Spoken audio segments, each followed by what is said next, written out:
Did you know that the FlexBook 2.0s have a related content section? This can be found by clicking on the toolbar icon at the top right of your FlexBook lesson. From there, click on Related Content to see the modalities that have been pre-selected for you. But did you know that CK12 allows users to edit related content for your lessons?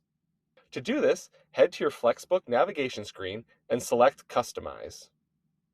Next, find the lesson, click on the three dots, and choose Edit. From here, you'll choose the tab at the top titled Related. Here you'll find modalities that have been selected for students as additional resources. You can delete a pre-selected resource by clicking on the red X.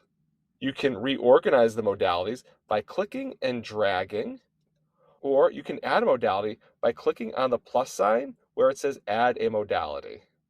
After clicking on Add a Modality, you can search for content that's been created by CK12.